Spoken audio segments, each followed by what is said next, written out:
time. In the red corner at 255 pounds from parts unknown, the Assassin.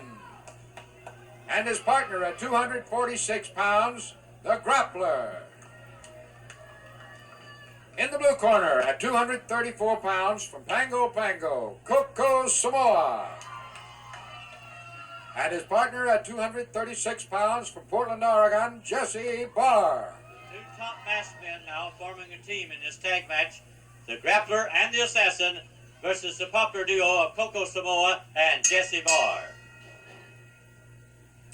Jesse Barr, fine young amateur from Portland. The Grappler, a seasoned veteran. Coco Samoa, the Assassin. This should be a great bout. Boy, I'm still, I guess, sitting here a little bit under shock in the fact that when you really let it set in, you realize that Skandar Akbar is not the only man that's cunning. Bob Roop, without a doubt, so repetitive of what he did with DiBiase, except for one thing.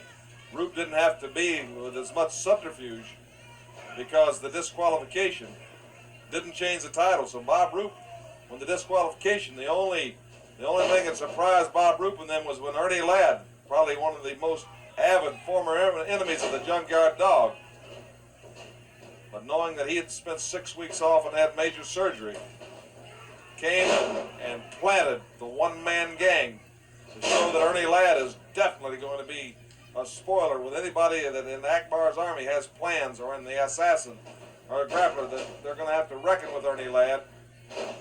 But still, then Roop, even when seeing the chance, still tried to eliminate the Dog, maybe from wrestling, especially as a contender. Of course, DiBiase, who was watching the match, came to the Dog's rescue and sacrificed himself, and then the Dog just went crazy and actually, I think, tried to annihilate Bob Roop. Disqualification, the Dog the winner. The title does not change hands. And the first of two standby matches scheduled. Jesse Barr, tag made. When that tag's made behind you, you got to be aware of it. It's so hard and fast to keep pace in the pros ranks because these guys will tag right behind you without you knowing it.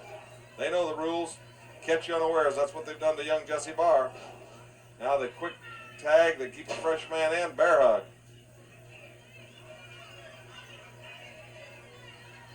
Junkyard Dog left under his own power. He was limping. We don't know what the situation is with his knee. He's got it iced down in the dressing room. He's upset. Well, I guess you could say that as a true understatement of him today on Mid-South.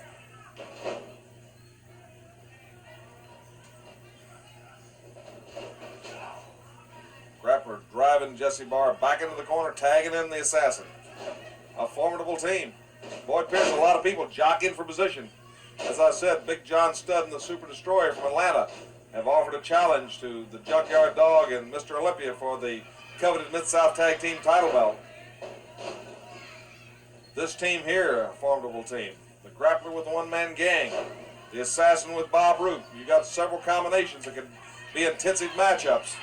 Also a new team on the horizon, Ted DiBiase and Big Ernie Ladd. Dick Murdoch off on a world tour, but he'll be back to be reckoned with. We hope to get some matches from Dick Murdoch of his events in Japan to show you at a later time. The Grappler and Jesse Barr. Jesse Barr finding like Steve Dr. Death Williams. And when you change from the amateur to the pro, these guys are livelihoods at stake. When you're out there beating them, you're taking money out of the pocket that feeds them, buys their clothes, supports their families, and that's the difference. It's no longer for clippings and glory. It's serious because it's for your livelihood. Coco Samoa, the Assassin headbutting him from the outside, catches Coco Samoa on the shoulder. Coco Samoa going up for one of those tremendous aerial maneuvers. A well-oiled team, the Assassin, the Grappler, formidable people. Grappler going into that Grappler move. 1, 2, 3. And it results in a victory for the Masked Stars, the Masked Grappler, and the Masked Assassin. We still have time left, another standby match after this word from Mid-South Wrestling.